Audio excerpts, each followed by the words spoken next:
This is Sparta!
Appreciate everybody for tuning in. I really do thank everybody for being part of this thing as we continue to find ways to grow, as we continue to find ways to figure things out one way or another.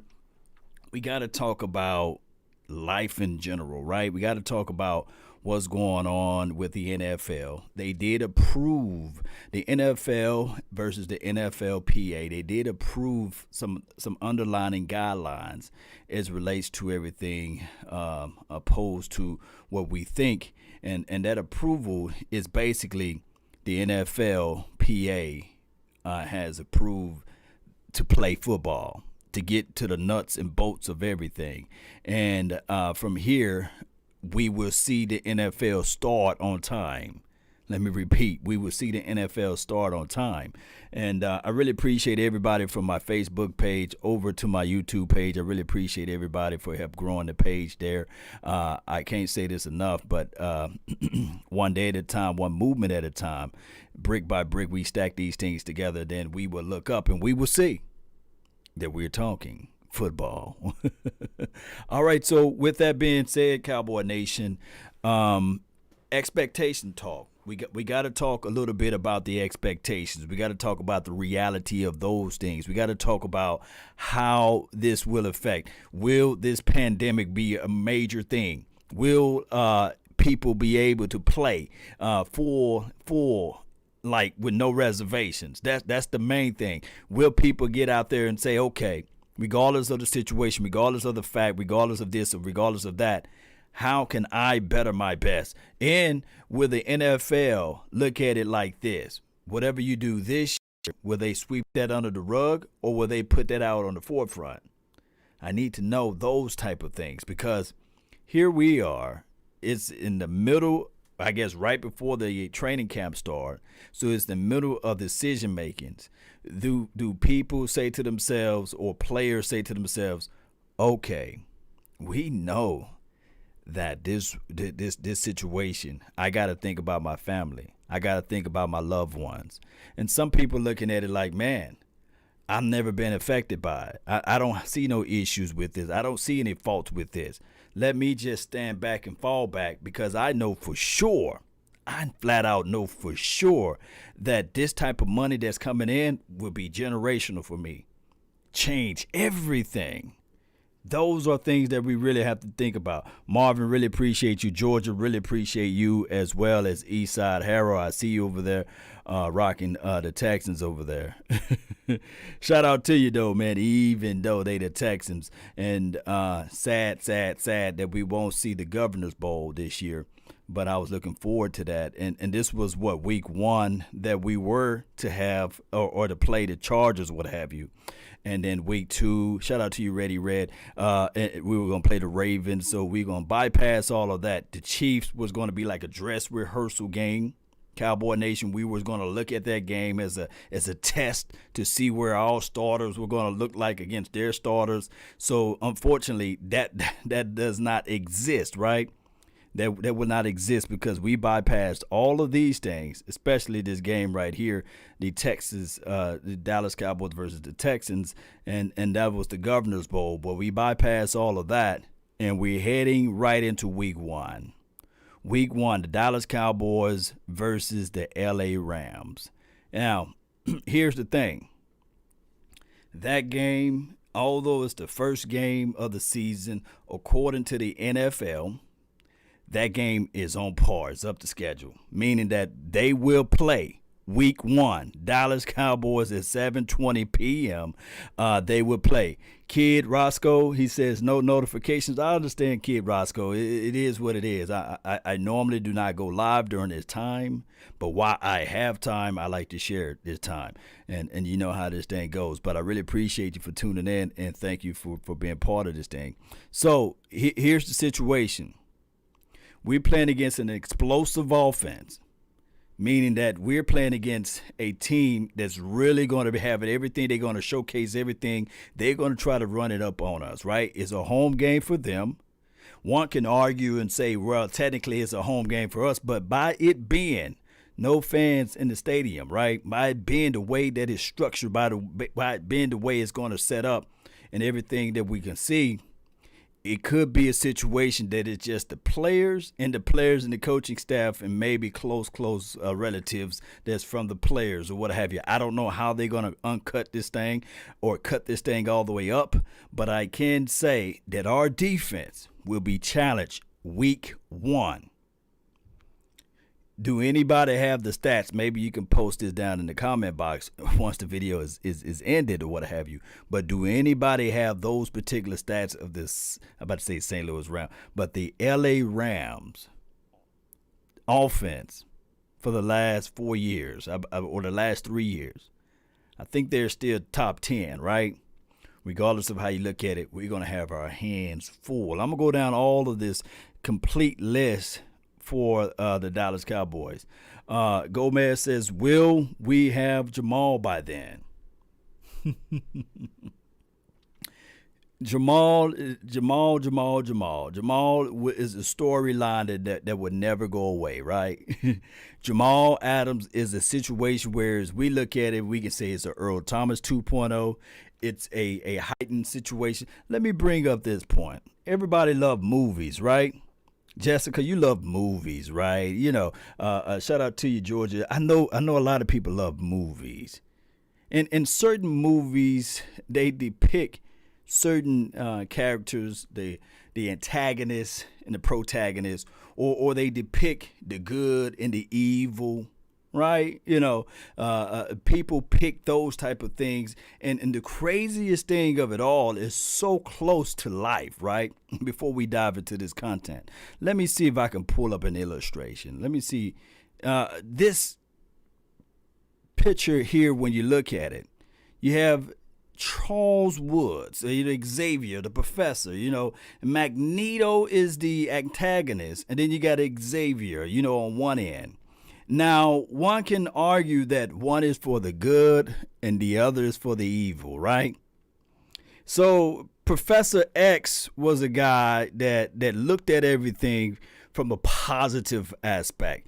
He kind of morphed into this situation, whereas let us just have a nonviolent approach, but in case we can utilize our powers for the good. And Magneto, on the other end, he looked at it like, no, the people are evil people. They trying to change us. They trying to shape us into a certain situation that we're not a part of. And regardless of how I put it out there, I will always be evil because I'm speaking the truth. Who can show me that when you are woke, you may not believe in the way the society operates? Can somebody explain to me, right? Otherwise. No, Magnetos was woke because he looked at himself as the superior being, because he had the ability to shape metal and to shift it and move things out of the way.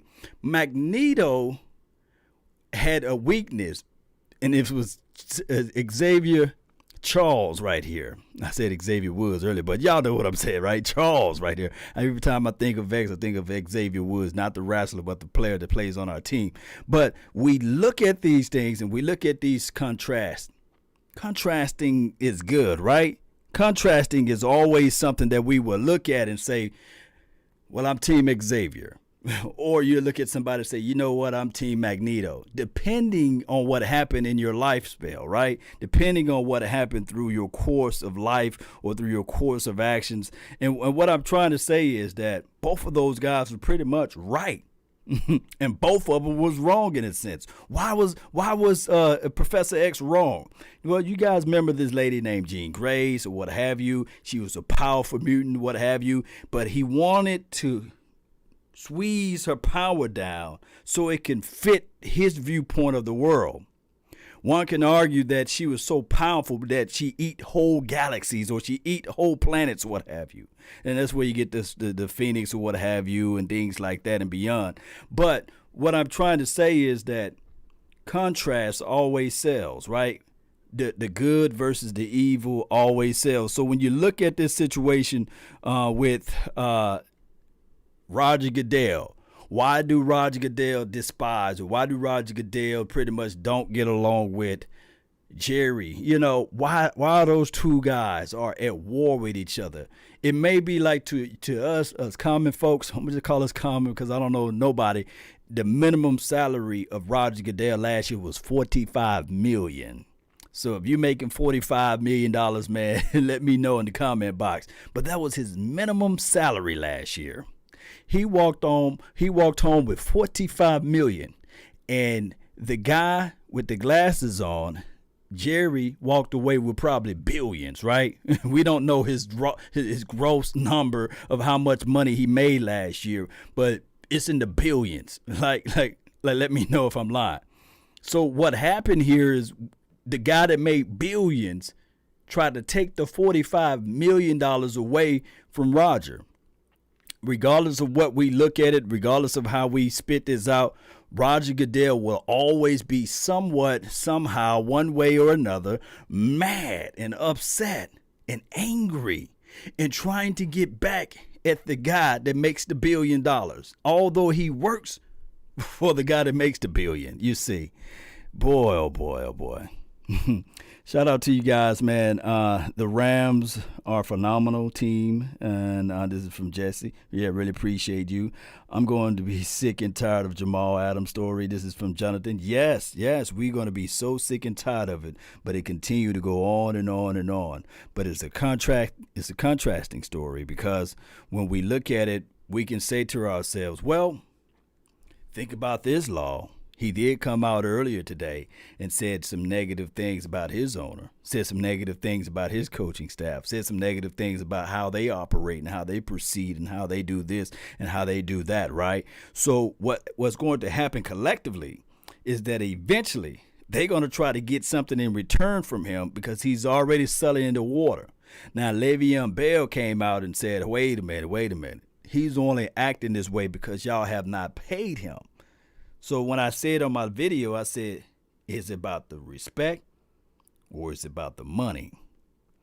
Now, I could tell you, man, it's about that paper, baby. If that brother getting paid, and if they reach out to him tomorrow and give him a crazy contract, I think that all of the talk track about him loving the Dallas Cowboys will go out the window. He was saying like, okay, y'all gonna pay me how much again? Come again? All of that stuff goes out the window. Y'all better be careful with these players. Law, I hope the Cowboys sign Clay Matthews. This is from Jonathan. Clay Matthews is a conundrum, basically. Would you rather have Clay Matthews, or would you rather stunt the growth of Bradley and Nye, or would you rather see the combination aspect of the two, and you have a weakness somewhere else on the team? It's one of those situations. We love what Clay Matthews is able to do, but I'm thinking that he's getting long in the tooth, and if you didn't like what we did against the run last year, you can double that with him.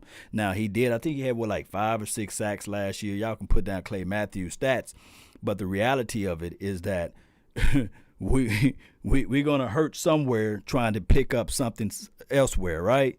So it's Dallas Cowboys 365, says ET all over again. Shout out to you, Nathan. You never off topic, man. You never.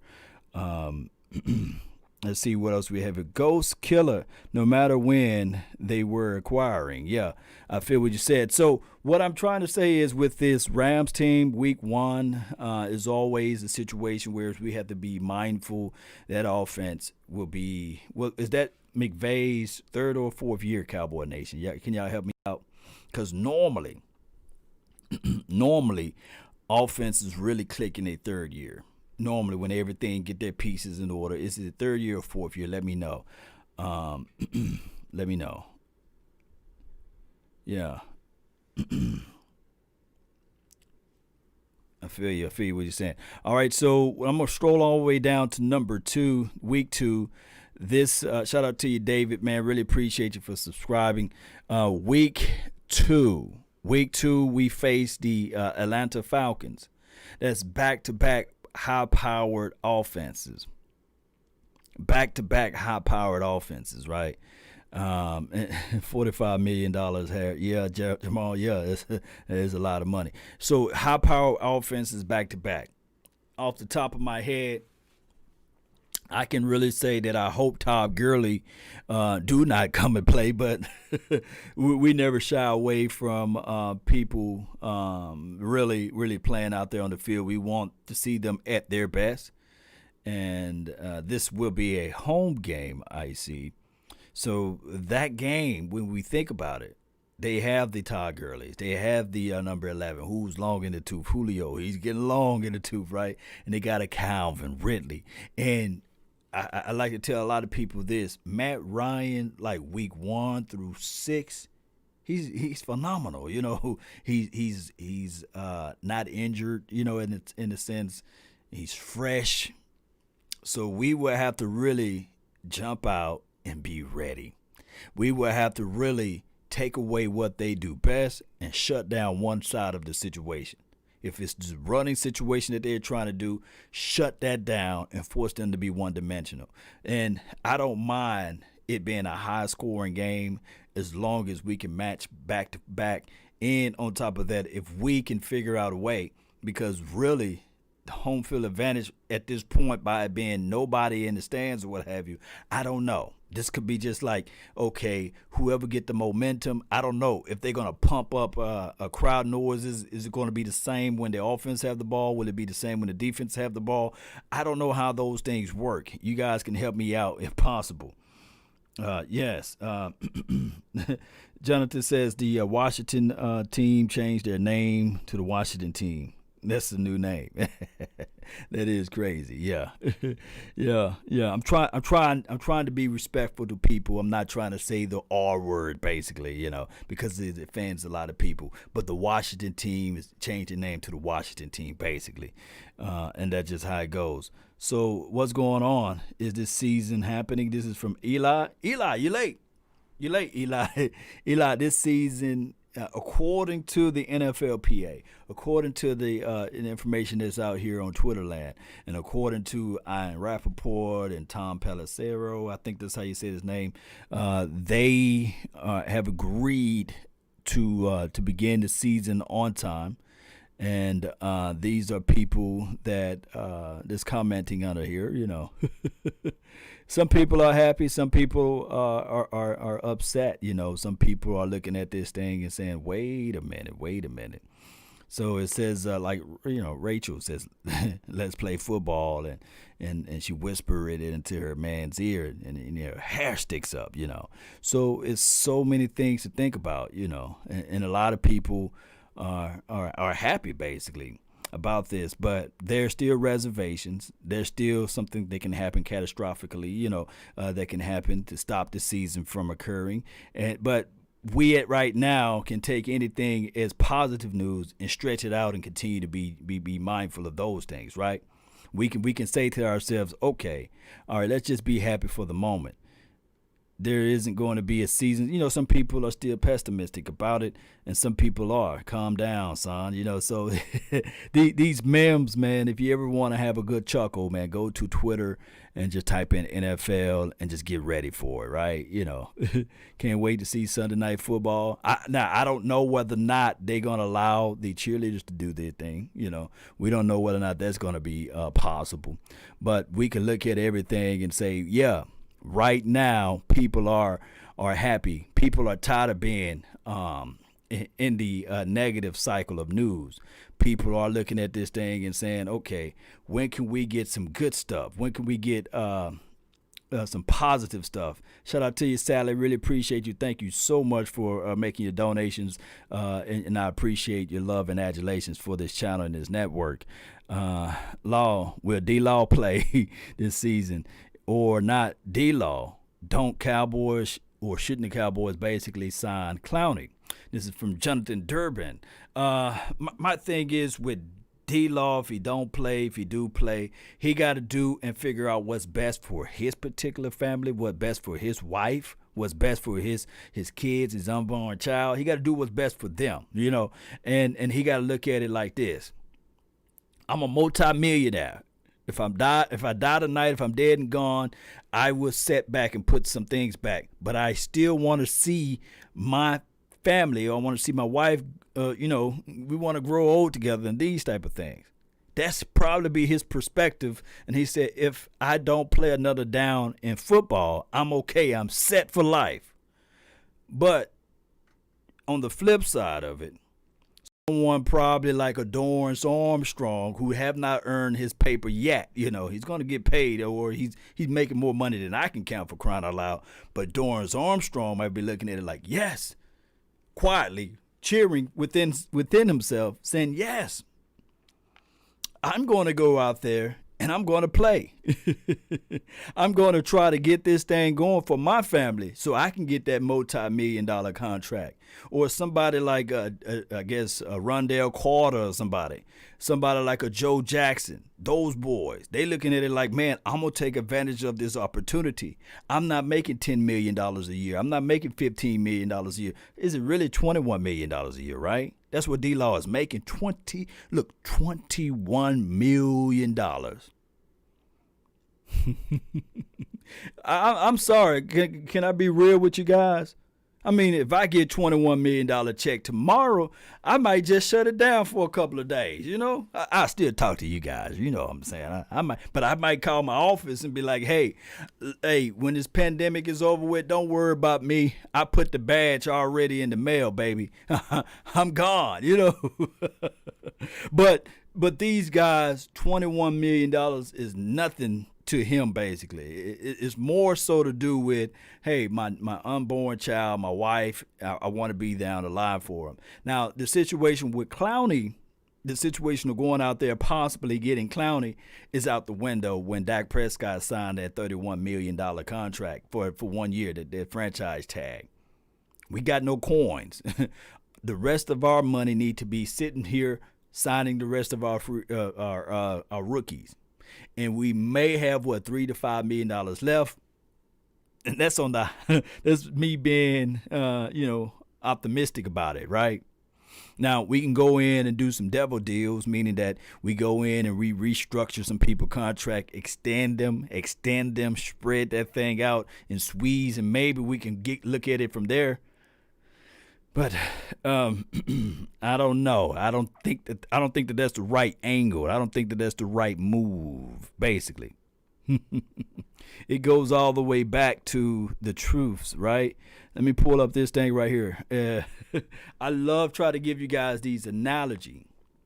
This movie was so prominent. This movie was so good, what have you, far as the comics and the books that they brought about, that they had to remake it into I guess a real life situation. They had to put real characters in it so people can identify with what what the illustration was saying.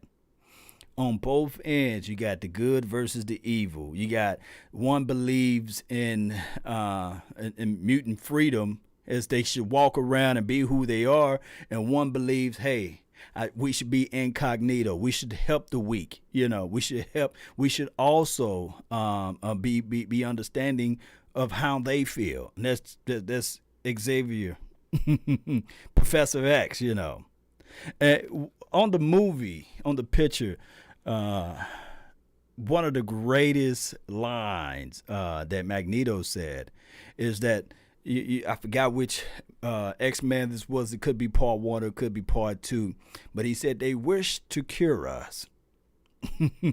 That's what Magneto said. They wish to cure us, and the government agency for that particular episode, they had these needles.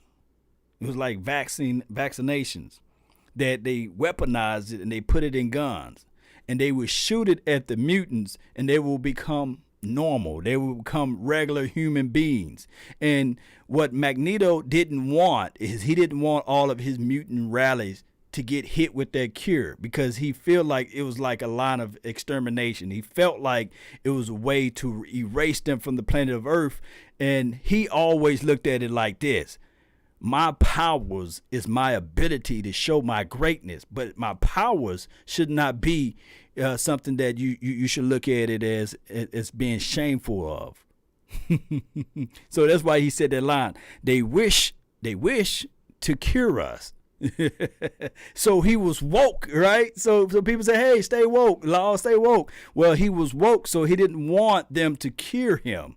They end up shooting him anyway with that, because they knew his powers. They knew what he was able to control. So instead of having metal in their, needles, they made it with plastic utensils, you say. Boy, that movie, it was the second movie. Shout out to you, Chuck. Matter of fact, Chuck, man, I'm going to go watch that movie tonight, man. That was a real good movie, man. So when we look at the contrast, and we look at the way the NFL looks at the Dallas Cowboys, and the way that Roger Goodell, I'm going back to this picture again, the way Roger Goodell look at my dog, Jerry Wayne. He's trying to just make it so difficult, because Jerry tried to take $45 million from Roger Goodell. Boy, oh my goodness. We can go into details more and more down the line. Mystique got hit with one of those needles too. This is from Chuck. Yeah, Mystique. Yeah, she got hit with it. Ryan, what's good, man? I bet on Law doesn't miss out on the check for this season. Stipulations right now states if you do not play, you don't get paid. Oh, wow. Just don't see much money getting passed up. Oh, this is for Ryan. Okay, he was talking about D-Law. I think, and y'all can help me out, I can be hell of wrong on this topic, though. There's an opt-out clause, right? Can the player still opt out? Can the player still opt out and we'll get no repercussions? Because I think that that's still a thing, and I think that he have to sign by a certain date to opt out. That's why I thought I heard that Todd Gurley is thinking about sitting out. Let me know if I'm wrong. Quest, you too, really appreciate you. Shout out to you so much, man. Thank you for tuning in to the nation. Jordan Hartman says not a fan of X-Men though. Yeah. But X-Men is, we could take it as a cartoon or illustration from a magazine that was made into a movie picture, and people can look at the movie and make things look at it like, okay, this is what we're facing against in a real life situation.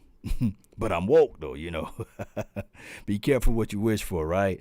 All right, so moving down, to me personally, this is a game that's going to be at CenturyLink. There's no 12th man, right? If everything goes and planned the way it's supposed to be, there's no 12th man.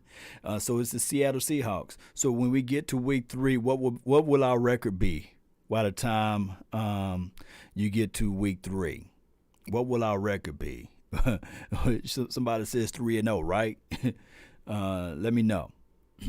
What's going on with the NFL? Okay, I read that one already. Let's go. Yeah, Eli, really appreciate you so much. Cal, what's good? It's still a 4-team who haven't decided on letting the fans in or out. Oh, it's still on the. So Jamal, Jamie Young, Cal said it's still up to the team to whether or not they're gonna allow fans in the stadium or not. I'm gonna read up on that a little bit more. I'm gonna read up on that. They're going to have speakers for the crowd noise. This is from Chuck.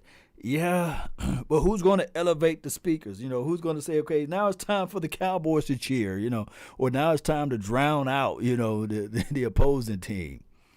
Yeah, so I want to know who's going to be in control of those speakers and what kind of subwoofers, Jerry's going to buy, He might put it on the back end of that big old TV. It's go to 60-yard line to the 60-yard line.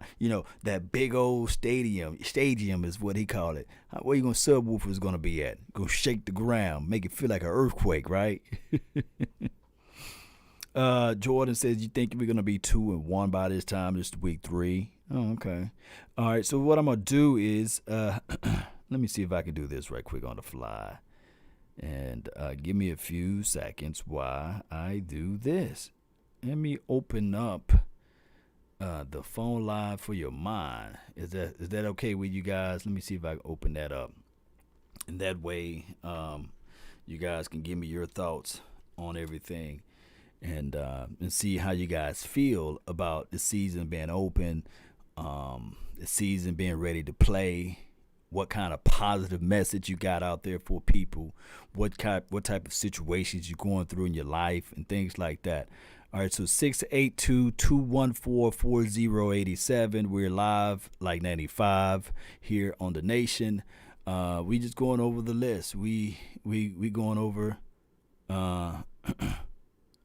let me see. You might not be able to. Let me see. Open this up. Let me see. Let me know if you guys can give me a call in if you desire. All right, so 2-0 rolling in. This is from Ryan. Okay. Ryan feels that 2-0 action. Sally, really appreciate you. Thank you so much. 2 a.m. comes. Oh, wow. It's 2 a.m. Yeah, get you some rest. Man, I didn't know it was that late. Where you at, Sally? Let me know before you go. Post that down in the comment box, man. Oh, my goodness. It's 2 o'clock a.m. Yeah. That's the phone line for your mind.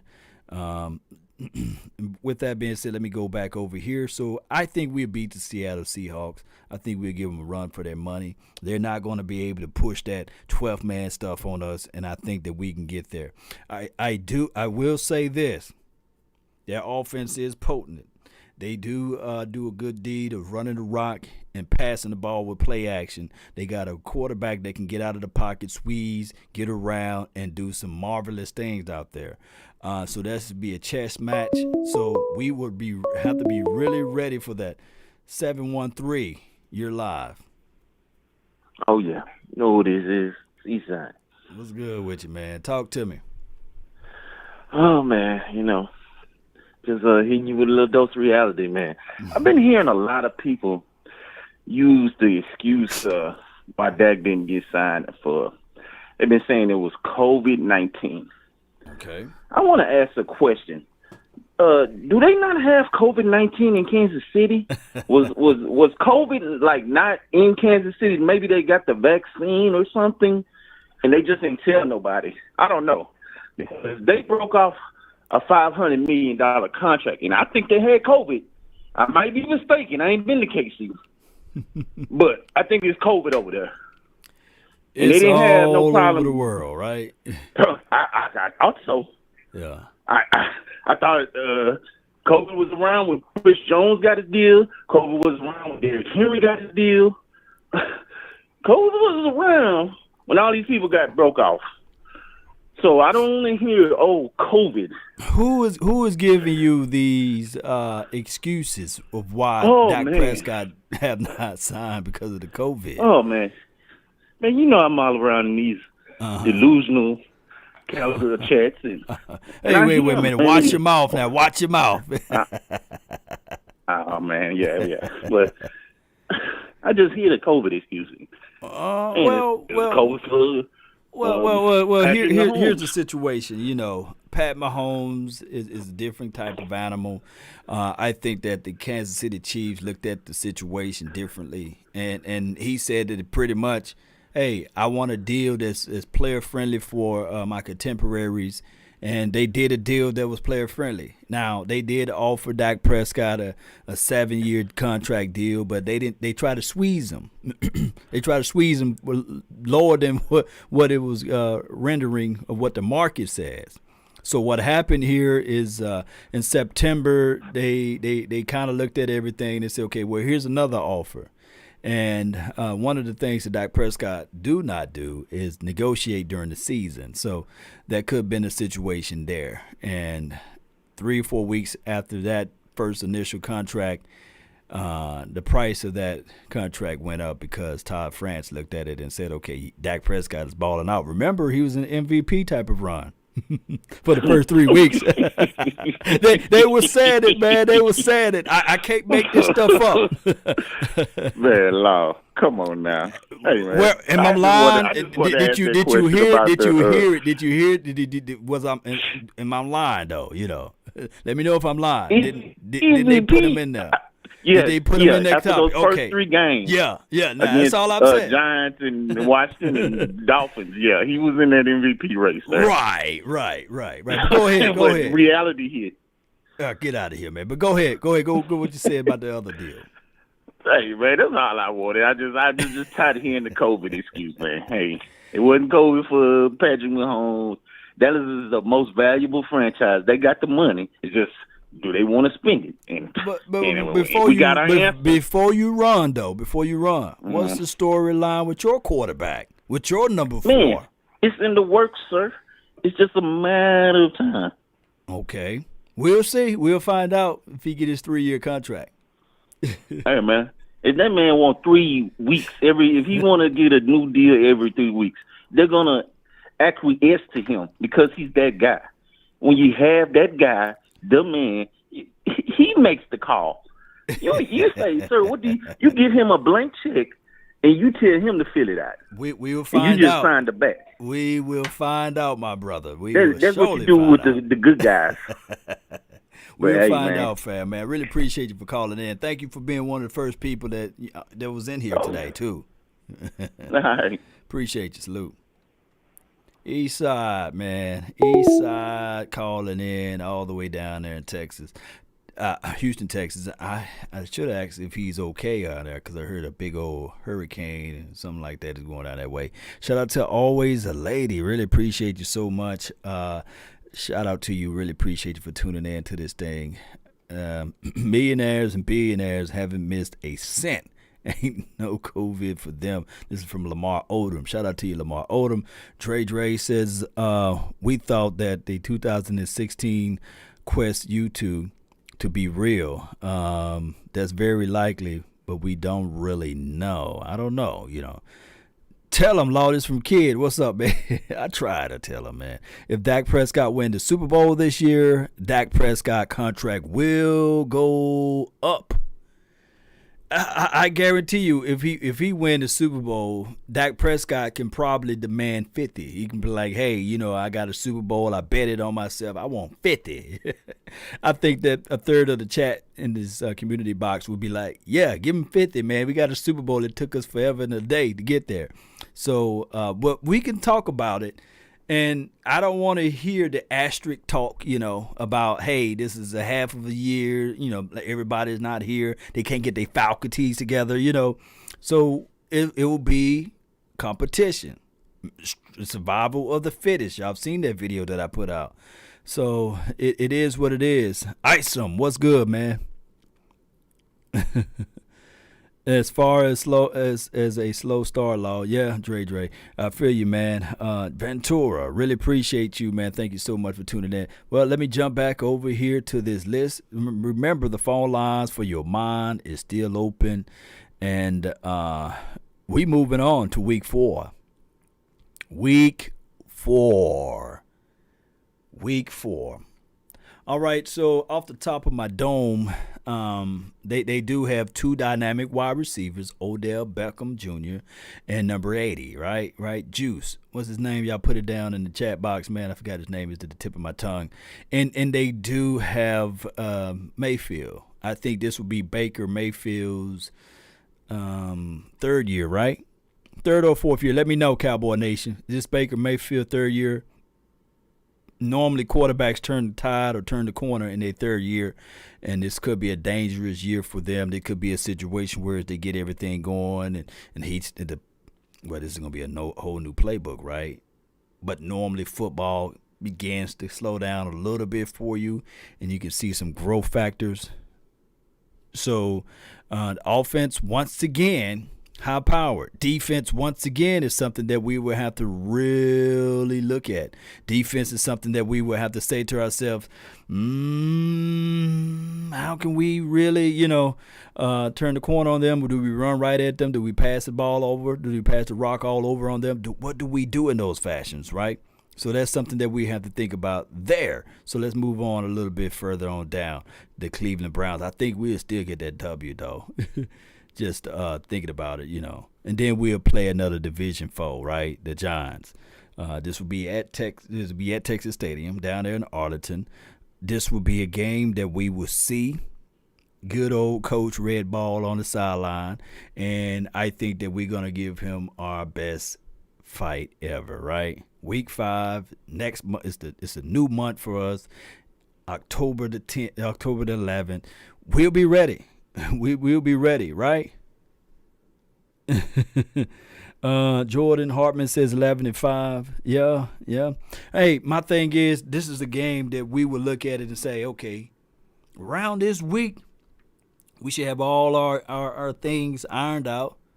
Hopefully, around that time, everybody done chilled out and everything else will be working pretty fine, right? This is from Ron. He says the Browns have an incredible roster on paper. I just think that the team is pretty much hamstring. Great. He's pretty much saying that this team is taken back by their coaches. We'll find out. It's all about how you start too, right? So if they go on a run, it could be a situation where they can be staying on their run. So here's the thing is with the Giants, moving over to the Giants. We know what they did with their offense. They went and got some offensive power as it relates to the offensive line. My thing is with offensive line play, it takes continuity. It takes time for those guys to gel. They do got a dynamic tight end, but he haven't really came out yet, right? He had showed some flashes here and there, but collectively, they just been okay, When we think about Saquon Barkley, though, it's still the earlier part of the season, so he's going to still be fresh. So we would have to think about that they're going to run the rock. They're going to try to press the issue of running the rock. So moving down to the Cardinals, we got to face D-Hop. We got to figure out what D-Hop is going to do, right? They got a quarterback who can circumcise a gnat almost. The guy's precise, got throws with great accuracy and great anticipation, but he's tiny, right? But they do have some offensive power weapons. So what I'm showing here is what I'm saying is that we face a lot of teams with high offense power as it relates to weaponry. So if I look at this thing, football is back, yes. The only team that really got just okay offense is the Giants. If I look back, the Browns got good offense. The Seattle Seahawks, about to say Sea Chickens, they got good offense. Falcons got good offense. And, of course, the Rams got good offense. But when we look at the Arizona Cardinals, we can say, yeah, they got good offense. They got weapons, and they play good, strong, stout defense. So we will see what we're going to look like against them. And then we play against the Washington football team. They literally, on the Dallas Cowboys website, put the big old W, and they put football team on there. Ain't that funny?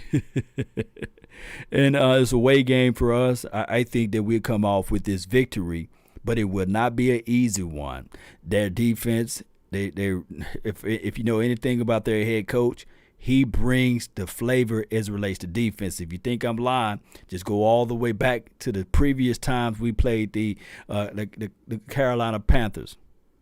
I think we played them in 2017. We took that L, right? We played them in 2015. We toted that L. So that coach going to walk into this thing with high confidence and say, well, I'm going to look at the scouting report and I'm going to look at the tape of what we did against those Dallas Cowboys offensive line. And he's going to look at what he did against those Cowboys. Well, none of the receivers were there, right? None of the receivers there, right? Yeah, none of those receivers. So he can look at the offensive line and say, okay, this is what we did against them. And then he can probably look at some of the defensive players, some of them. But I believe that we still come off with the W. We'll take the W off of this thing and put it on us, right? We'll come away with the dub, right? All right, I like this game. Week 8. I want everybody to circle November the 1st, right? Week 8 against those Philadelphia Eagles. My thing is, when you think about it, I like the fact that we play the Eagles first in Lincoln Financial Stadium, right? We play them first at their home. We get it out the way. It's cold, but it's not super cold during that time frame. And I go back and forth with people, telling people all the time that the Dallas Cowboys, we really are a dome team. But we play pretty decent outside sometimes. But I like us better when we play inside the dome, right? So when I'm looking at the Eagles, it's week 8.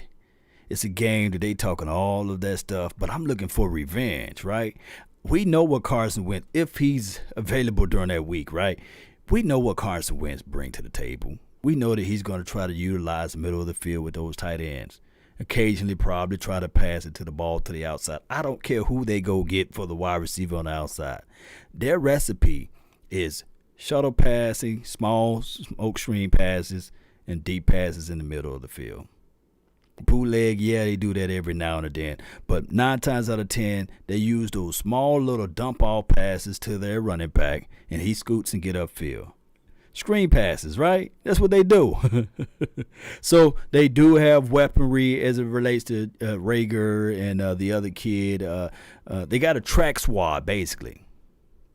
They got a track squad. All of their guys can run pretty fast. So you may see some end arounds. Yes, you'll see some outside throws or what have you. But the primary for their offense is tight end play, running the rock, and that's how they get the ball down the field. A lot of people think fly, Eagles fly, but when they won the Super Bowl, it was more so to do with play action and running the rock, getting the ball, putting the ball in the belly of the running backs and letting them do their work from there. So we'll see. Adams is pushing his way out. This is from King. Shout out to you, man. Adam is pushing his way out of New York. Let me segue and talk over here about Adams again. And we'll get back to these Philadelphia chickens. Laughing out loud. Washington football team is too funny. Yeah. He has a new sets of problems, Laudis from Dre. Are you talking about the Washington team or are you talking about those Eagles team? Yeah, Chuck, he says payback. Yeah. Payback is in full effect. They stole Dallas Goddard from us. This is from Chuck. I wouldn't say that, but if any position that I was mad that the Cowboys didn't go at or go after was what's the tight end for the 49ers? What's his name? It's the tip of my tongue. I just had him. I promise you. What's the tight end for the 49ers? Yeah, y'all help me out. We drafted Ryan Switzer over him. What's the tight end from the 49ers? Y'all help me out. Panthers in 17 and beyond were a different team. Is it Kittles? Yeah, Kittles. Think about that. Dallas Goddard, he's nice or what have you, but he's no Kittles, right? We drafted Ryan Switzer over Kittle. or Little, what George Kittle, yeah, Kittle, George Kittle, man, it's the tip of my tongue. So that situation. Shout out to you, Chris Woods, and shout out to you, Dalen. Really appreciate you, Savage Time, for your mind and Deluxe. Yeah, we drafted Switzer over Kittle, and so that really, like, can you imagine if we had Kittles and Jarwin? That would have been crazy, right? Those two sets right there, bam, tight end greatness. Justin, man, really appreciate you for becoming a member today. Here's the situation: when you are a member, check out the early access videos. I put that out there, and as well as we have some behind the scenes of all of the people that we bring on to the late night hype. And shout out to the late night hype. Really appreciate you, Aaron. Good evening to you as well. Kiddos, yeah, instead of little, yeah. Guys, a beast, even more beast at blocking. Yes. Appreciate you so much again, Aaron, for the super chat. They will have to pay Kittles $20 million though. You got to pay the price, right? All right, so we're moving on to the Steelers. Steelers been known for the defense, but as of lately, they've been a high-powered offensive team. Do anybody disagree? Steelers been a high-powered offensive team when they have Big Ben Roethlisberger. They throw that ball. They went away from their principle of running the ball. This is a game that's at Texas Stadium. I think that this is a game that we're going to put our foot up their mouths. You know what I'm saying?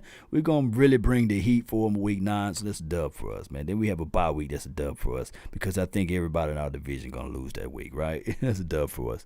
Revenge game, Vikings. I'm looking for revenge, baby. I think that George Edwards, he knows everything about the Vikings and what they're trying to do. I think that this is a game that Kirk Cousins going to be talking about, hey, remember the last time. And I think that we would not have a coach that all of a sudden we're doing this right. Say, hey, let's abandon this situation. Let's start, running the rock when we're passing the ball all over them. I think that we win that game. Let me know if anybody disagree. Appreciate you. Thank you so much for tuning in, Chris. If we had Kittles, Jason Witten would have never seen the field. This is from Chris Woods. We don't know, man. It's just like, they love Jason, right? They love Jason, and rightfully so. He's been here forever. I saw a game the other day on YouTube, and it was like 2004, and Witten still looked like Witten, but just a tiny faster, a hair faster. And I sitting there like, man, oh my goodness. Shout out to you, Jessica. Thank you so much for showing the love and adulations. Let me see how long I've been live. 53 minutes. The phone lines are still open, though. If you guys want to call in, we can't let Eastside Harold be the only person to call in. We got to have some more people to call in. 682-214-4087. Call in, speak your mind anytime. All right, so we week 12. We play against the Washington team again. This time at home. And I would tell you, that will be a game that I wish we were able to attend, but it will be week 12 because I love seeing the Washington team get beat down, on Turkey Day. But neither here nor there. That's a game that we will play against them, and it will be a delightful game. I think that this year we can probably enjoy our food, right? I just try to be positive, try to be optimistic about it. We can enjoy our food. Now, once again, it may start off slow again. Defense on the road. I don't know who they played the previous week. Evidently, it will be a road game for them. We used to the environment. They be pumped up, but we'll be ready. We'll be on G waiting on O. So I think that game will be a fantastic game. And then we go over here into M&T Banks Stadium, Ravens game. Look, people talk about contracts and beyond. And I think this is a game where it's on the latter part of the contracts. I want you guys to see this Amazon groove right here. Amazon, NFL Network, Amazon, and people wondering why these players want 3-year contracts or 4-year contracts. Because they want some of that Amazon money, and they testing this thing out, right? So when this gamblers' money come in and the Amazon be able to put their full bid in for the new contract, this is only a tester right now, a teaser. That money finna be banana crazy. And I ain't talking about the split. That money finna be crazy. So they looking at it like, yes, I'm trying to hold out so I get some of this Amazon money. Let me know if I'm lying, if the Amazon money ain't gonna be crazy. And I'm using ain't gonna be, yeah, let me know if I'm lying. That game right there, oh my goodness. All right, so we'll have our hands full. Not saying that we can't beat them, but the blueprint is there. You got to run. You got to play physical. You got to match their tenacity. They're going to be a team that you can't lay up and say, okay, third quarter we winning. We up by 2 points or what have you. No, you got to play all 60 minutes of this situation. They can strike real fast. But you got to punch these type of teams, the physical type of team, this Grinders Edition type of team. You got to punch them right in the mouth, right? 817, you're live on the Nation. Hey, what's up, man? First time caller, long time listener. Man, really appreciate that. What you got on your mind? Well, man, a couple things, but just really want to pick your brain on what you think about how this contract situation is going to go since Dak Prescott didn't sign that long-term deal. Mm-hmm. I guess that really means that this is his last year as a Cowboy. Let's just pretty much just say it how it is. This is pretty much his last year as a Cowboy. What do you think? It just depended on how he performed. He goes out this year and wet the bed. Let's say he only played 3 games, catch the pandemic stuff that's going around and not able to see the field from here. They could be very devastating for him. He'll get his $31 million, or week 5, week 6, his shoulder blade come out of his socket. It's good to see that he got the $31 million, but I don't think that this team will look at it and say, okay, all right, well, we're going to pay you again for next year, because he will not have a specific contract. And for next year, it will have to be 37 or 38 million. Whatever. Yeah, he want more. It would just be how the market rendered, because that would be the tag, because he'll be unsigned by any team, so they will have to give him the same situation or let him walk, and that would be crazy for the Cowboys to do that. Yeah, but I hear what you're saying, but let's be honest. For him not to wet the bed, basically, he had his best year statistically last year. Right, It'd be crazy to think he's going to do better this year, right? It wouldn't be crazy, but the odds, let's just say the odds for you to have 2 statistically great years in a row is just, it's the NFL. You know how it is. 1 year you do good, the next year they learn you, and you just, you don't do as well. That's just the way it goes. So for us to think that he's going to have a better statistical year than he's already had last year, and for him to not wet the bed season-wise, not just individually, he's going to have to get to the NFC Championship. Are you looking at the team success or the individual? Because that's going to be a major factor there. Because if we look at it, okay, this year alone, let me just play a game right quick. Would you rather have Jason Garrett or Mike McCarthy? I mean, come on, man. Yeah, I'm just gonna go down. I'm just gonna go down the list. So you rather have Mike McCarthy versus Jason Garrett? McCarthy, right. Okay. Right. All right. So would you rather have Sedarian, CeeDee Lamb, or Randall Cobb? Well, we gotta look at it this way. We know CeeDee Lamb, he's a beast, he's good, but he haven't played it down yet in the NFL. But would you rather have? This is the game of would you rather have, basically. Okay, from what I've seen, if we're going off of just film from college, hey, that's college. He playing against scrubs. But CeeDee Lamb, let's just say that. He was drafted higher, CeeDee Lamb. Mm-hmm. So my thing is, CeeDee Lamb in college, he was going against probably their opposing best cornerback, right? And he did it. He did a phenomenal job, right? That Big 12 defense, they say don't play defense in that. They don't play. Okay. Right. So and on this level, is he going to go against number 1 defensive back that's on the opposing team, or he's going to go against probably the second string or third string defensive back?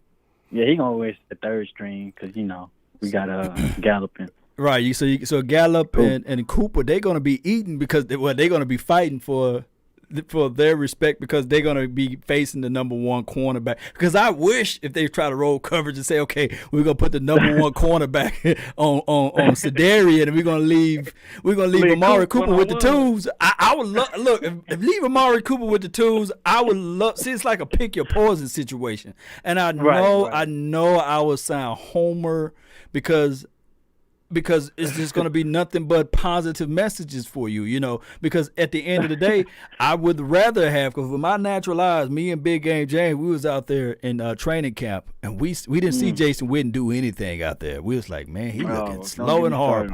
I mean, I love him, but they roll with Jason Witten. So would you rather have Blake Jarwin or Jason Witten? Give me Jarwin. So I'm putting all of these things, and I know I'm sounding like a la Cowboy fan. They're like, hey, I'm serving you nothing but ice cream, and it's all going to be sunshines and rainbows.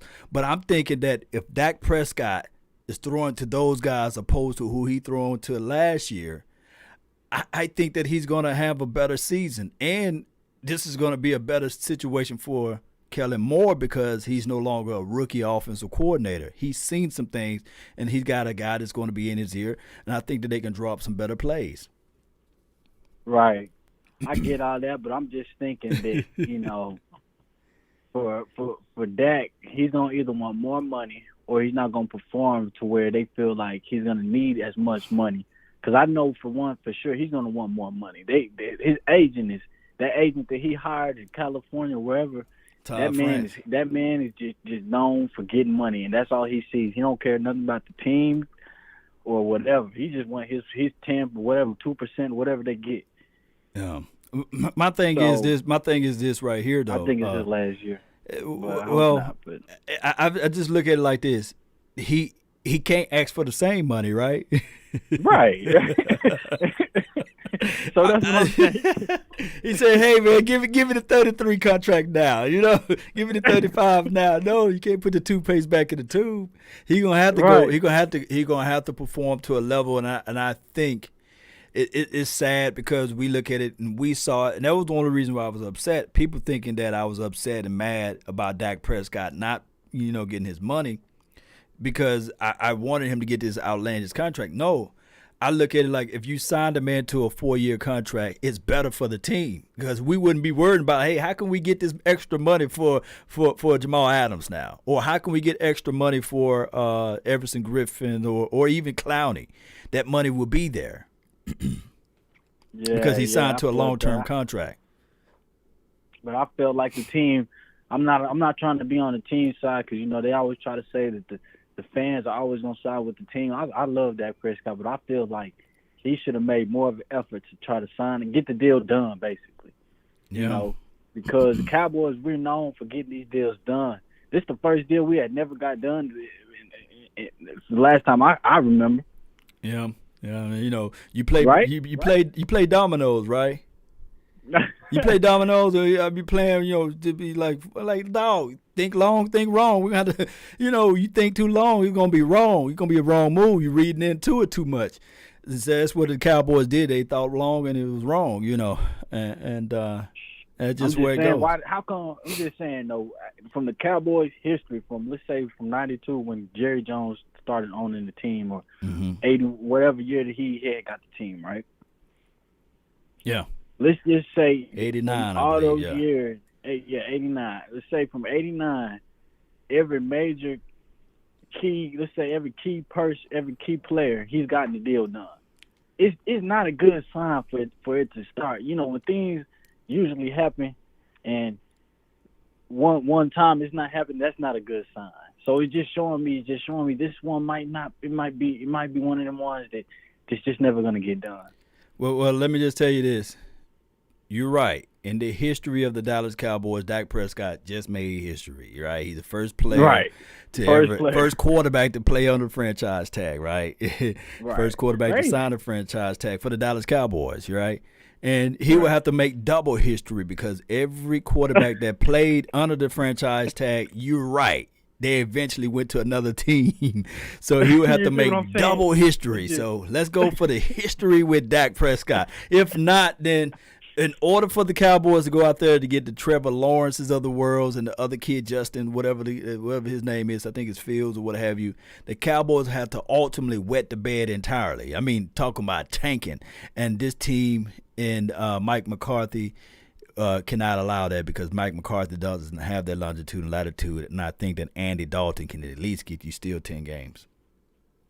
Yeah, what's your thoughts on Andy Dalton? I kind of like him. I think he's he's a good, he's a decent quarterback. He's proven he's a veteran. He's not too old. I mean, I'm not saying he's Dak Prescott. He doesn't have the legs, but I think if we're gonna go with arm talent, I think he has better arm talent than mechanics.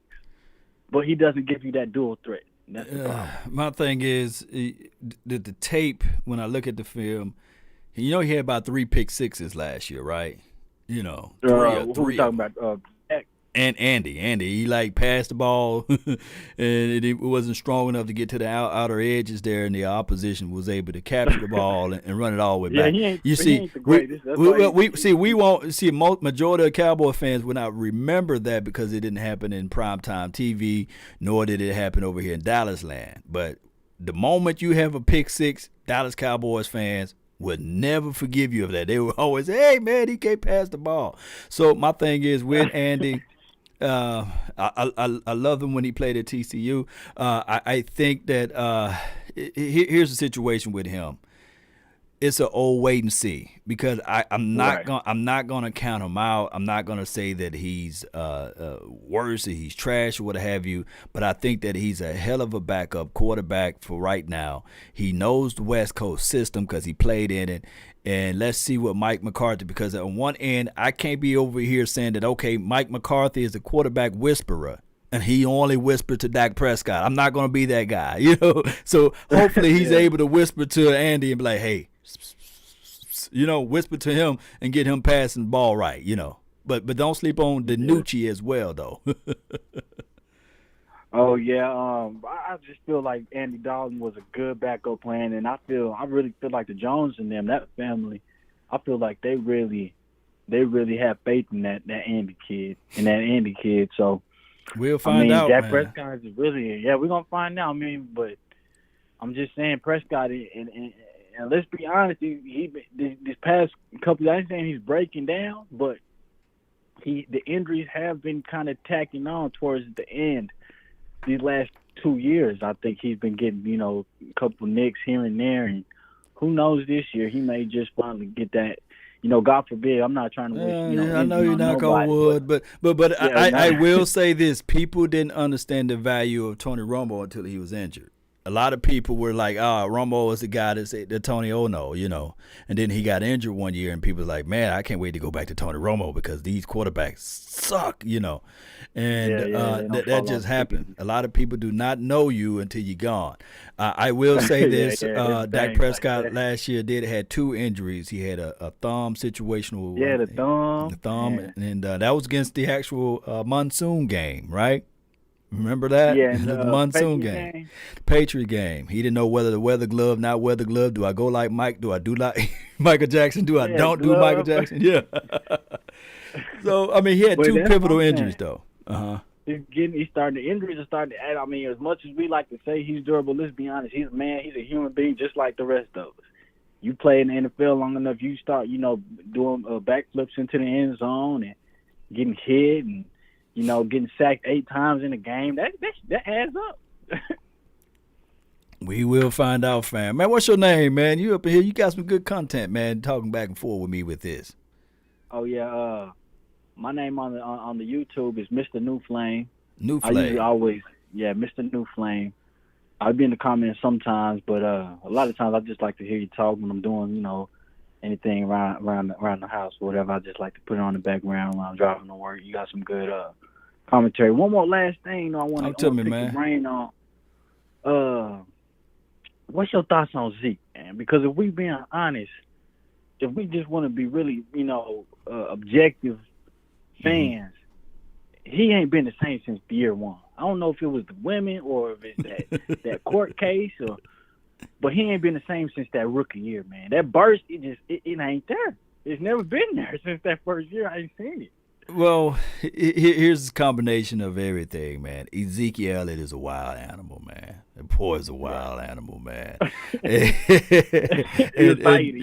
all I can say, man. He's a wild animal, and from the outside looking in, I think that court case really sucked the life out of him. Like, he was like this energizer / if Michael Irvin was a running back type of person. Remember, I think the 49ers did a big play on us, and he ran out there on the field and got into the face of the defense. I'm talking about on our team. Said, y'all stop the 49ers. I love that energy. I loved every bit of it, but we don't see that type of Ezekiel Elliott. Hopefully, by him being vocal this year during the off season, hopefully all of this stuff boils over. And I got a picture, man. I might post to my Instagram. Ezekiel Elliott slimmed down a little bit, man. So we will see what Ezekiel Elliott gonna bring to the table this year. I still have high hopes for him. Yeah, but what's this? His fifth? He came in with Dak, right? Yeah. So what they going into that's their sixth season or fifth? They going into their fifth year. Okay, fifth year. He's not too old, but I don't know, man. It just doesn't. I mean, all the other running backs. I'm not trying to, but we just that's what we got to do. We got to look at the other running backs and see how. I know it's a comparison league, man. It's always been like look that. Look at right? it. Which ones usually get burst again? They usually have it, and then from there it starts declining. So I mean, I hope he gets the burst back, and then we can't poo-poo that the line has been inconsistent, but Zeke doesn't have that burst anymore. I know some runs last year he should have made touchdowns and he didn't. But well, we'll find out. Hey, I'm like this. I'm old school. When I saw Marcus Allen run, I was like, man, he lost a step, but then he was always there, and he got to put him like in those categories. And this other running back, I forgot his name at the tip of my tongue, played for the Jets, man. Man, good running back. Y'all help me out, man. My mind is gone. LT, you talking about? No, not him. Crap. But he looked like he was not moving, but he was moving. And Julius Jones, brother. No, not Julius Jones. It's way back, man. Y'all help me out, man. Not Le'Veon Bell. He played for the Jets. He was Parcells' best friend, and I think he went to the Patriots for a cup of coffee. Y'all help me out, man. This is older running back, but running backs tend to find ways, basically. And I think that Ezekiel Elliott, he's in tip top shape. Even though you might think that run, you remember that run he had against. Curtis Martin, man, Curtis Martin. That's him. You probably don't remember Curtis Martin, but Curtis Martin was a guy that stayed like, okay, is he going to do, is he not? And then he still does it. So I think that Ezekiel Elliott is one of those type of running backs who will still be a great running back in the NFL for a period of time. Yeah. Yeah. Well, I mean, we hope so. I mean, Super Bowl, we've been waiting 20-plus years, as the whole world knows. Well, your expectations or your thought track of Ezekiel Elliott is only predicated upon what he looked like with Jason Garrett. Close your eyes and imagine if Ezekiel Elliott was on the 49ers. Would you think he would have still looked like the old Ezekiel Elliott from last year? You see? I mean, yeah, we were just smashing him up in the middle and right. Just telling him, but. I mean, but I'm just saying there was still some runs last year where he would break free, and it's like, come on, Zeke, keep it going, and he get caught. But that's after you done ran him up the middle like everybody knew what he was going to do, But, man, I really appreciate you, man, New Flame, man. I really appreciate you for calling in, though, fam. I really appreciate you, man. Salute, man. Bro. Good call from the New Flame. Post something in the comment box, man, so I can tag you, man, New Flame. New Flame is calling Ezekiel Elliott an old flame, right? I think that Ezekiel Elliott will be okay. I don't think that, next year or this year that he's going to be one of those guys like, what happened to him, man? 417, you're live. Hey, Law, it's Justin. How's it going, bud? Man, going great, man. Talk to me. Well, the last time I talked to you, I was driving, so I kind of had to talk and drive at the same time. So this one's going to be a little better. Let me ask you something. Like I said the last time about Dak Prescott, Stephen Jones, Mike McCarthy, but right. Here's my thing. The offensive line, how is it going to hold up? So I'm off the Dak situation, but our offensive line, Connor Williams, I've known the kid. I've known the kid since he was in high school or middle school. I grew up with him. I grew up with his brother. Now, our offensive line with Travis Frederick gone, how is that going to affect Dak? Like the continuity aspect of like the center exchange to the quarterback? Right. And we all know back before Travis Frederick got that illness that he had, I forgot what it was called. But, let's say, Joe Looney, he's no Travis Frederick. We all know that. Right. But Joe Looney can hold his own. Right. But, also Tyron Smith, how many years does he got left? So maybe they're like, Dak, show us another year, good play and stuff like that. I mean, I don't know. What do you think? Well, first and foremost, whether you see Connor Williams, tackle or guard, since you grew up with him, you know him personally and these sorts of things. I honestly see him as a tackle. Okay. So he played tackle at Texas. Okay. So if something catastrophically were to happen to big number 77, do you think he will be ready to play in that particular role? And then on that side, no. On that side, if anything happened like that, I kind of would trust Lionel Collins on that side. Yeah. So because Lionel Collins is a lot bigger, a lot stronger. Like we drafted Connor, and he's been number one hurt. Right. Number two, the pass rush is just he can't stop the pass rush. He always gets bullied. Yeah.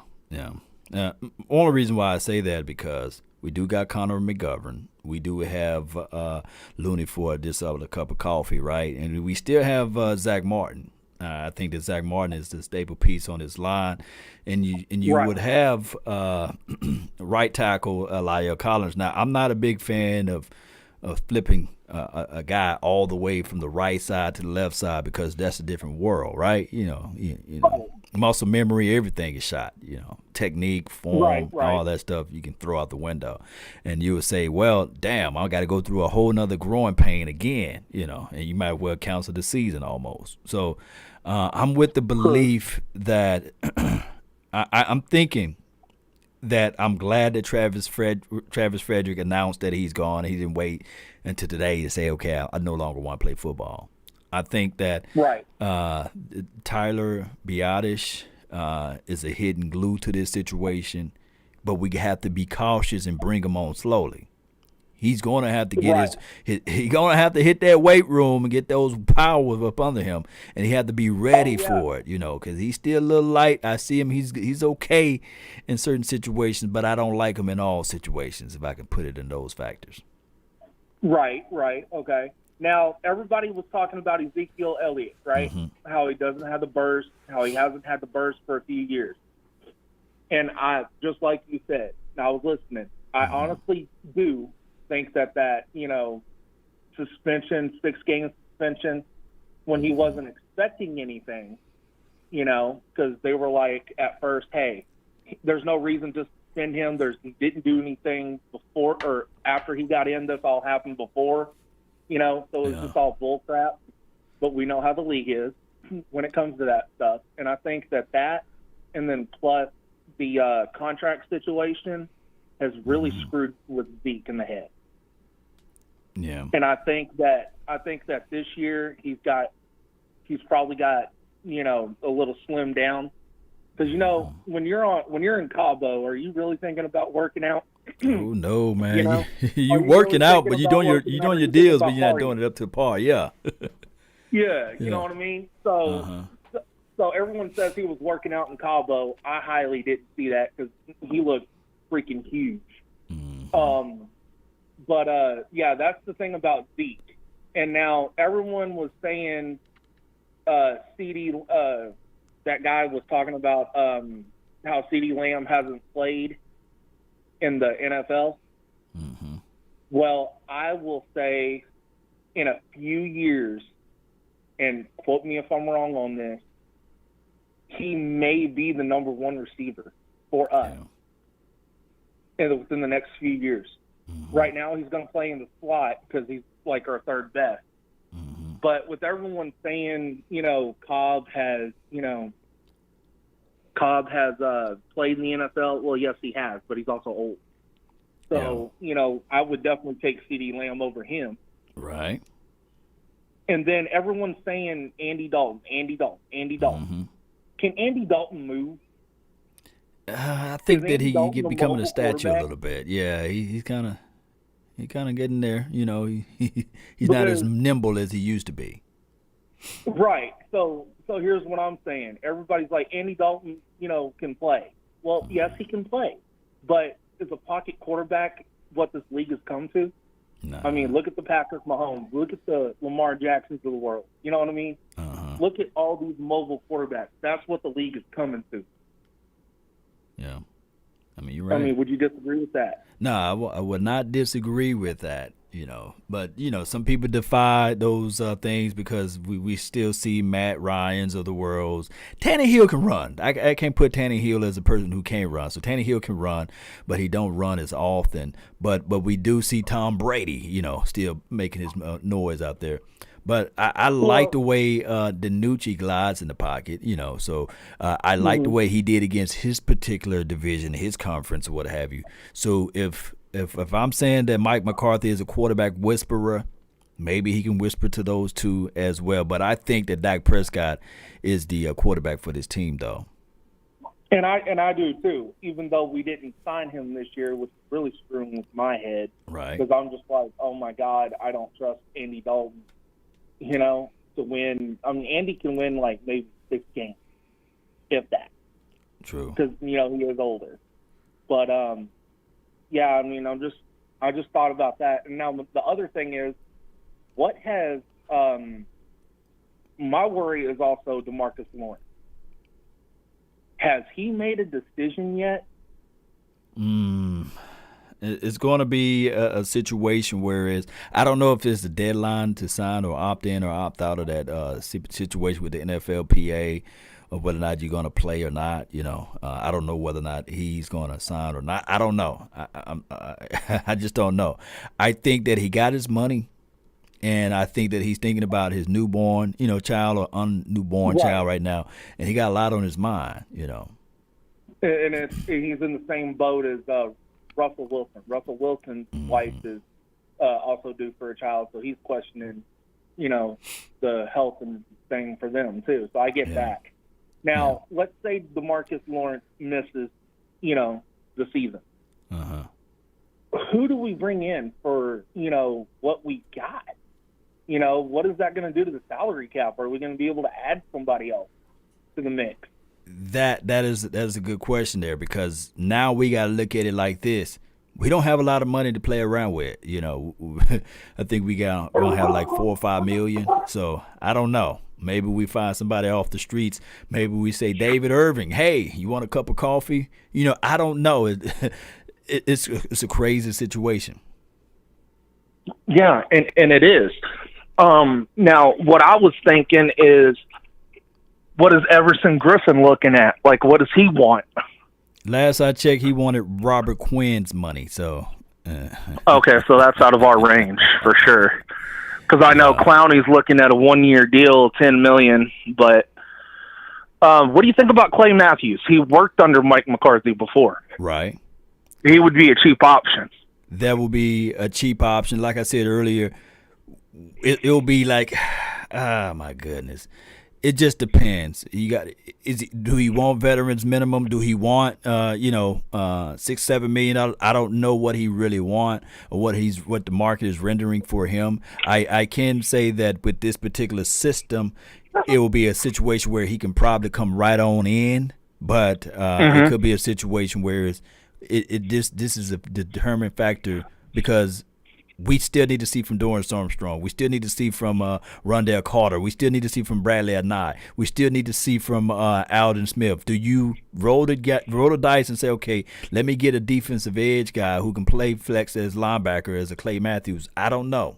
I just don't know how they're going to roll with that. I guess that will be predicated upon what D-Law does or what we can do with Randy Gregory if he's still at play. Yeah, I don't see Randy Gregory coming back this year, so that's kind of like worrying me at that point. Okay, well, that's pretty much all I have. Yeah. Just wanted to pick your brain on that part because when I'm looking at it and D-Law is saying, "Hey, I'm not going to play," I'm just like, "Oh shit." Yeah. Here comes another problem that we got to solve when our D line has been, crap for, the Jason Garrett era. It has been. And now we finally got two run stoppers, in the middle, right. With Gerald McCoy and Dontari Poe. And then we drafted Neville Gallimore, third round. Great pick, by the way. But, yeah, that's just what I'm saying. Like, without D-Law, who takes his spot? Yeah. That's a good question there, man. We'll find that out, man. I really appreciate you so much for calling in. Yes, sir. Have a great day. Salute. Good call. 417. All right, so I've been live for 1 hour and 26 minutes. I don't think that I have the time frame to finish the rest of the list of going down the line of who we're going to play next or what have you. Play the Bengals. Of course, we play the 49ers, and then we play the Eagles again. We're going to really put an L on them. And then we're going to play the Giants or what have you to finish the thing out. And that's just what it looks like from here. This season is a very, very unique season because of the way we looked at everything due to this pandemic and things like that.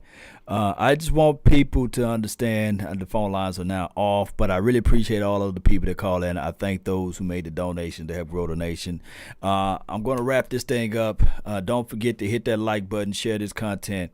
Let a friend, neighbor, foe know where to go when they want to tune in to the Cowboys Nation and beyond. Shout out to G Life, Cecil Cock, Skeptical Cowboy fan. Really appreciate you.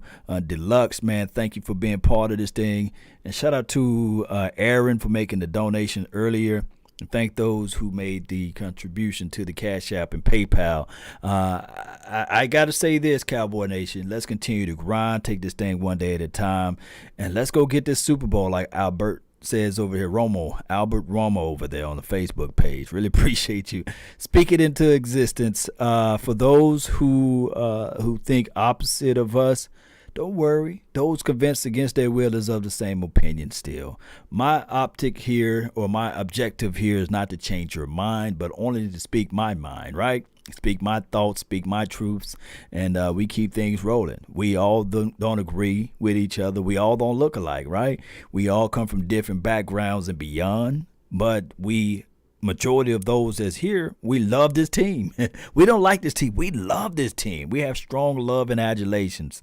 And sometimes when we look at those type of things and we have those type of truths, the reality sucks, right? It recalls a movie that I watch, and you guys probably can help me out. It's a Madea movie, and they had a star on there. I think his name was Bow Wow. He didn't know that his sister was his mother. That's how crazy sometimes the truth can be. Let me see if I got that picture. He didn't know that his sister was really, in actuality, his mother. And she always gave him hard fits, and she always gave him hard time throughout this picture here, and I could be wrong on the movie, what have you, but this was a Tyler Perry movie, Medea's Big Family, what have you, and so many people, when you look at this picture, when you look at this movie, you would say, hey, I just want to know the truth so the truth can set me free. But sometimes when you tell the truth at the wrong time, it open up old wounds, right? It open up hard realities. It open up so many negative connotations or so many negative things that happen. I think in this picture or in this movie, the his sister, that his mother was raped by an old crazy uncle. It's always the crazy uncle, right? And Tyler Perry is always the guys. Is the bad guy, right? He's always the guys, always the brothers, right? But neither here nor there. She was raped or what have you, and they decided to keep the child. And the grandmother raised him as if nothing happened. But when the things at the cusp, at the end of it, they began to look at it and say, it's time to bring out the truth. And when the truth comes out, it hurts, it cut hard. And the reality of it, Cowboy Nation, is that these are the situations that I try to bring. And I know that when I bring the truth, a lot of people say, oh, Law, you wrong, man. You wrong about this. I can't stand you. Why would you bring that up, man? Jonathan Turban, shout out to you, man. And people hate to know the truth, believe it or not. They would rather have the comfortable lies. They would rather go through this situation not knowing the truth. And that's what I try to do. I try to bring the truth. I try to bring the fire. But I will say this before I depart. Cowboy Nation, one way or another, this team is different. This team is unique. This team going to bring new flavor. This team is going to bring new fire, new flames. Let me see if I can fix this over here. This team will always deliver things so that you can understand that the truths, even though it might not go down smooth, but this team and what I'm telling you guys, I'm going to try to bring the truth, and I'm going to tell you the truth. And this team will bring the truth. Let's go one way or another. That's been my time. I really thank you all for yours. And remember, you're listening to nothing but the best. Let me get some fire emojis in the comment box, man. That really will help me out, right? Let's go. Let's go. Yeah. Oh, I see Philly special in the house, man. They can't stay away from the truth, right? Yeah.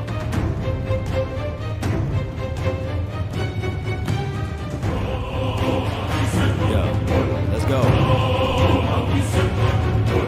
Let's go, Cowboy Nation.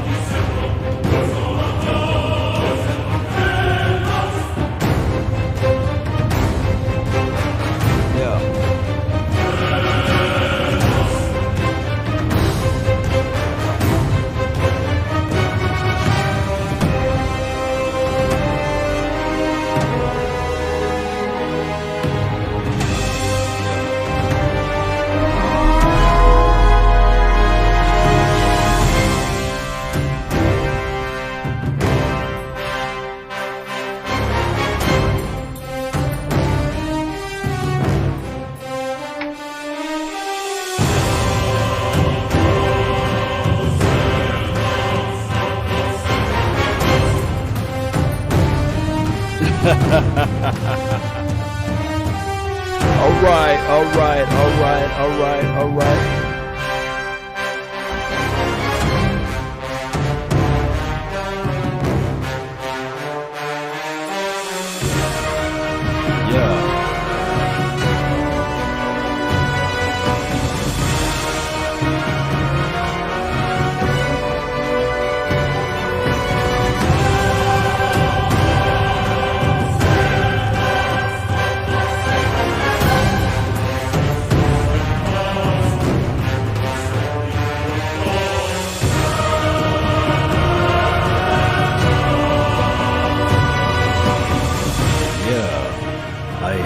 To bring this up, the comparisons and the contrasts of reality The situation is this right here, Cowboy Nation.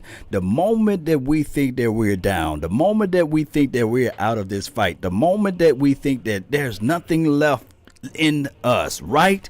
The moment that everybody deny us what we are promised, the moment that when people start talking about the mighty Dallas Cowboys and what we done in the last 25 years, this is the time that we reach out and we start to our own pace and we slap them in the mouth. We punch them and leave them with the raggedy tooth. This is the Dallas Cowboys, and we are the America's team for a reason. I want to tell you guys this again. Write this down. When you're up against the struggles, meet it squarely face to face. Lift your chin, set your shoulders, plant your feet, and take a brace. When it's vain to try to dodge it, do the best that you can do. You may fall, you may conquer. See this thing through.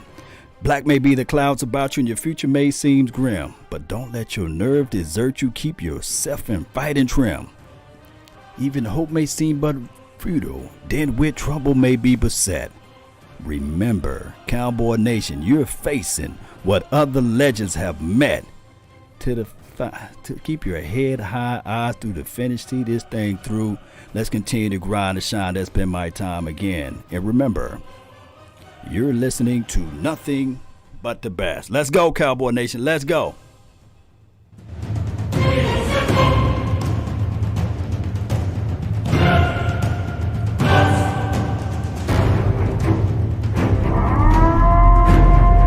This is Sparta!